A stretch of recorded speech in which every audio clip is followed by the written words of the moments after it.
بسم اللہ الرحمن الرحیم۔ محترم ناظرین، آج ہم اس ویڈیو میں ذکر کرنے جا رہے ہیں فعل معطل کو۔ کیا ہوتا ہے یہ فعل معطل اور کس فعل کو فعل معطل کہا جاتا ہے، اس ویڈیو میں ذکر کرنے جا رہے ہیں۔ اگر آپ میرے چینل پر نئے ہیں تو سبسکرائب کر لیں، بیل آئیکن پر ضرور کلک کر لیں۔ تو آئیے شروع کرتے ہیں فعل معطل کو۔ فعل معطل ایسے فعل کو کہا جاتا ہے جس میں حرف علت موجود ہو، ماضی کے صیغے میں حرف علت موجود ہو، اس کو فعل معطل کہا جاتا ہے۔ عربی قاعدے کے لحاظ سے حرف علت تین ہے: واو، الف، یا۔ جیسے کہ مثال کے طور پر قال یقول قولا، قولا یہ مصدر ہے، تو قال اس کی اصل ہے قولا، تو قاف واو لام، قاف یہ فا کلمہ ہے، واو عین کلمہ ہے، اور جو لاسٹ میں لام ہے اس کو لام کلمہ کہا جاتا ہے۔ تو حرف علت چاہے شروع میں آئے، چاہے بیچ میں آئے، چاہے لام کلمے میں آئے، اس کو فعل معطل کہا جاتا ہے۔ لیکن اگر حرف علت شروع میں آئے، فا کلمے کی جگہ آئے، تو اس کو معطل فا کہا جاتا ہے، اور اس کو مثال بھی کہا جاتا ہے، یعنی اس کا دوسرا نام مثال ہے۔ اگر عین کلمے کی جگہ آئے تو اس کو معطل عین کہا جاتا ہے، جیسے قال یقول میں عین کلمے کی جگہ حرف علت واو موجود ہے، اس کو معطل عین کہا جاتا ہے، اس کا دوسرا نام اجوف ہے۔ لام کلمے کی جگہ حرف علت آئے، جیسے کہ جریون، جیم را یا، جریون، یا جو ہے یہاں پر حرف علت موجود ہے لیکن یہ ایک لام کلمے میں ہے، تو اس کو معطل لام کہا جائے گا، اور اس کا نام جو ہے، دوسرا نام جو ہے وہ ناقص ہے۔ اسی طرح سے اگر حمزہ جو ہے، حرف علت تین ہے: واو، الف، یا۔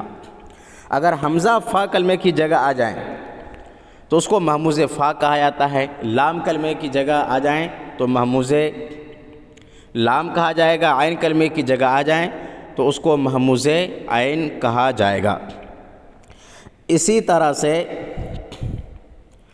اگر حرف علت ایک جگہ آ جاتا ہے اور ملا ہوا آتا ہے تو اس کو لفیف مقرون کہا جائے گا، اور اگر الگ الگ آتا ہے ماضی کے صیغے میں حرف علت جو ہے، فا اور عین اور لام، جو تین کلمے جو ہوتے ہیں، اگر حرف علت الگ الگ آتا ہے، ملا ہوا نہیں آتا، تو اس کو لفیف مفروق کہا جاتا ہے۔ تو ہم یہاں پر اس ویڈیو میں ذکر کریں گے قال یقول قولا سے جو معطل عین ہے، جس کو اجوف کہا جاتا ہے، اس کی پوری گردان ذکر کریں گے۔ ماضی کی جتنے صیغے آتے ہیں تمام صیغے ذکر کریں گے، مضارع کے صیغے ذکر کریں گے، اسی طرح سے امر کا صیغہ ذکر کیا جائے گا، اور اسی طرح سے فعل نہیں کا صیغہ ذکر کیا جائے گا۔ تو شروع کرتے ہیں۔ یہاں پر آپ دیکھ رہے ہیں الماضی، المضارع، الامر، النہی۔ تو سب سے پہلے قال یقول قولا، قولا مصدر سے، جو قال یقول قولا اس کا ترجمہ ہوتا ہے کہنا۔ تو کس طرح سے ماضی کی گردان ہوگی اس کو یہاں میں نے ذکر کیا ہے، آپ دیکھ سکتے ہیں الماضی لکھا ہوا ہے، اس کے بعد 14 صیغے یہاں پر ذکر کیے گئے ہیں۔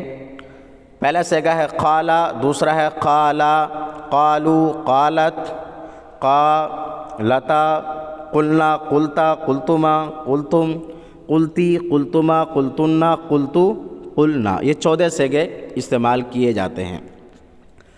تو اگر اس کا وزن یاد کر لیا جائے تو اس کے وزن پر اور جو فعل استعمال کیے جاتے ہیں اور جو صیغے استعمال کیے جاتے ہیں اس کا سمجھنا بہت آسان ہوتا ہے۔ تو قال یقول قولا اس کا ترجمہ ہوتا ہے کہنا، تو قالا کا ترجمہ ہوگا اس نے کہا، قالا کا ترجمہ ہوگا ان دونوں نے کہا، قالو کا ترجمہ ہوگا ان سب نے کہا، یہ مذکر کے لیے، قالت اس نے کہا ایک عورت کے لیے، قالتا ان دو عورتوں نے کہا، تو قالتا کا صیغہ استعمال کیا جائے گا ان سب عورتوں نے کہا۔ تو قلنا جو 6 نمبر پر ہے وہ صیغہ استعمال کیا جائے گا۔ آپ نے کہا تو 7ویں نمبر پر جو قلتا کا صیغہ ہے وہ استعمال کرنا ہے۔ آپ دونوں نے کہا تو قلتما، آپ سب نے کہا تو قلتم۔ اسی طرح سے قلتی، آپ نے کہا یعنی ایک عورت نے کہا، دو نے کہا تو قلتما، تین نے کہا تو قلتنا۔ اس کے بعد ایک صیغہ ہے قلتو، یہ واحد متکلم کا صیغہ ہے، مذکر مؤنث دونوں کے لیے۔ اگر آپ کو کہنا ہے میں نے کہا تو قلتو کا صیغہ استعمال کرنا ہے، ہم نے کہا تو قلنا کا صیغہ استعمال کرنا ہے۔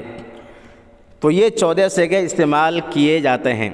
قالا، قالا، قالو، قالت، قالتا، قلنا، قلتا، قلتما، قلتم، قلتی، قلتما، قلتن، قلتو، قلنا۔ اس کے بعد دیکھتے ہیں مضارع کے صیغے کو کہ اس کا وزن کیسے استعمال کیا جاتا ہے، اس کی گردان کیسے ہوتی ہے۔ یقولو پہلے نمبر پر، دوسرے نمبر پر یقولانی، تیسرے نمبر پر ہے یقولون۔ یہ مذکر کے لیے استعمال کیا جاتا ہے۔ اگر آپ کہتے ہیں کہ وہ کہتا ہے تو یقولو کا لفظ استعمال کرنا ہے، صیغہ استعمال کرنا ہے۔ وہ دونوں کہتے ہیں تو یقولانی، تثنیہ ہے یہ۔ یقولون وہ سب کہتے ہیں۔ تو اگر آپ کو یہ کہنا ہے کہ وہ کہتی ہے تو تقولو، وہ دونوں کہتی ہے تو تقولانی، وہ سب کہتی ہے تو یقولنا کا صیغہ استعمال کیا جائے۔ آپ کہتے ہیں تو 7ویں نمبر پر تقولو وہ صیغہ استعمال کرنا ہے۔ آپ دونوں یعنی تم دونوں کہتے ہو تو تقولان کا لفظ استعمال کرنا ہے جو 8ویں نمبر پہ ہیں۔ تم سب کہتے ہو تو 9ویں نمبر پر جو تقولون کا صیغہ ہے اس کو استعمال کرنا ہے۔ آپ کہتی ہیں تو تقولینا، آپ دونوں کہتی ہیں تو تقولانی جو 11ویں نمبر پر جو صیغہ ہے اس کو استعمال کیا جاتا ہے۔ 12ویں نمبر پر ہے تقلنا، پھر 13ویں نمبر پر ہے اقولو، نقولو۔ تو یہ گردان اس طرح سے استعمال کیا جاتا ہے۔ تو یقولو، یقولانی، یقولون، تقولو، تقولانی، یقولنا، تقولو، تقولانی، تقولون، تقولین، تقولانی، تقلنا، اقولو، نقولو۔ ترجمہ کرنا آسان ہے۔ یقولو وہ کہتا ہے یا کہے گا، یقولانی وہ دونوں کہتے ہیں یا کہیں گے، یقولو وہ سب کہتے ہیں یا کہیں گے۔ اس طرح سے ترجمہ کیا جائے گا۔ اگر آپ کہتے ہیں میں کہتا ہوں تو اقولو جو 13ویں نمبر پر ہیں وہ صیغہ استعمال کیا جائے گا۔ ہم کہتے ہیں تو نقولو۔ اسی طرح سے آپ کہتے ہیں تو تقولو جو 7ویں نمبر پر ہے وہ صیغہ استعمال کیا جائے گا۔ تو یہ پورا وزن ہے، پوری گردان ہے۔ اس کے بعد دیکھتے ہیں الامر، تو قال یقولو قولاً سے جو امر کا صیغہ استعمال کیا جاتا ہے وہ یہاں پر میں نے ذکر کیا ہے۔ پہلا صیغہ قل، دوسرا ہے قولا، تیسرا قولو، یہ مذکر کے لیے استعمال کیا جاتا ہے۔ اس کے بعد قولی، قولا، قلنا، یہ 3 مؤنث کے لیے استعمال کیا جاتا ہے۔ مثلا آپ کو کہنا ہے کہ آپ کہہ دیجئے تو لفظ قل استعمال کیا جاتا ہے، قرآن مقدس میں کئی جگہ استعمال ہوا ہے۔ قولا آپ دونوں کہہ دیجئے، قولا آپ سب کہہ دیجئے، یہ مذکر کے لیے۔ اور اگر مؤنث ہے اور آپ کو کہنا ہے کہ آپ کہیے تو آپ کو قل نہیں استعمال کرنا ہے، قولی کا لفظ یعنی قلی کا صیغہ استعمال کرنا ہے۔ تو یہ جو وزن ہے اس کا یاد کرنا بہت ضروری ہے۔ اس کے بعد دیکھتے ہیں النہی، تو لا تقل، لا تقولا، لا تقولو، یہ مذکر کے لیے استعمال کیا جائے گا۔ لا تقل تم مت کہو، لا تقولا تم دونوں مت کہو، لا تقول تم سب مت کہو۔ مؤنث ہے تو اس کے لیے ایک ہے تو لا تقولی کا لفظ استعمال کرنا ہے، 2 ہے تو لا تقولا، اور بہت سارے عورتیں ہیں تو لا تقلنا۔ تو قال یقول قولا، قولا مصدر ہے، اس کا ترجمہ ہوتا ہے کہنا۔ تو اس سے ماضی کے جو صیغے ہیں وہ اس طرح سے استعمال کیے جاتے ہیں جیسے میں نے یہاں پر ذکر کیا ہے۔ مضارع کے پورے اوزان میں نے پوری گردان ذکر کرنے کی کوشش کی ہے۔ اس کے بعد امر کا جو صیغہ استعمال کیا جاتا ہے وہ میں نے یہاں پر ذکر کیا ہے، نہیں کا جو صیغہ استعمال کیا جاتا ہے وہ میں نے یہاں پر ذکر کر دیا ہے۔ تو قال یقول قولا سے ماضی کے جتنے، مضارع کے جتنے صیغے استعمال کیے جاتے ہیں، امر اور نہیں کے جتنے صیغے استعمال کیے جاتے ہیں وہ میں نے یہاں پر ذکر کر دیا ہے۔ اس کے بعد کچھ فعل ایسے ہیں جن کا وزن یعنی جس کی گردان جو ہے قال یقول کی طرح ہوگی، بالکل سیم ہوگی۔ کیسے؟ مثلا یہاں پر ہے زارا یزور، زر لا تزر، اگر اس کی گردان کرنا ہے تو آپ قال یقول کے وزن پر گردان ہوگی۔ مثلا اگر آپ کو زارا سے ماضی کے تمام صیغے نکالنا ہے تو آپ کو قال کی جو گردان ہے، پوری گردان جو ہے مثلا اس طرح سے نکالیں گے، قال کے وزن پر زارا، قال زارا، قالو کے وزن پر زارو، قالت کے وزن پر زارت، قالتا کے وزن پر زارتا، قلنا کے وزن پر زرتا، قلتا کے وزن پر زرتا، قلتما کے وزن پر زرتما، قلتم کے وزن پر زرتم، اور قلتی کے وزن پر زرتی، اور قلتما کے وزن پر زرتما کا صیغہ استعمال کیا جائے گا، قلتنا کے وزن پر زرتنا آئے گا، اور قلتو کے وزن پر زرتو آئے گا، اور قلنا کے وزن پر زرنا کا صیغہ استعمال کیا جائے گا۔ ایسے ہی اگر میں فعل مضارع کی پوری گردان نکالنا چاہتے ہیں تو یقولو کی جو پوری گردان یہاں پر ذکر کیا گیا ہے اس کے وزن پر استعمال کرنا ہے۔ مثلا یقولو کے وزن پر یزورو، یقولانی کے وزن پر یزورانی، یقولون کے وزن پر یزورون، اس طرح سے پوری گردان ہوگی۔ جیسے یزورو، یزورانی، یزورونا، تزورو، تزورانی، یزورنا چھٹے نمبر پر۔ اس کے بعد ساتویں نمبر پر تزورو، تزورانی، تزورونا، تزورینا، تزورانی، تزورنا، ازورو، نزورو۔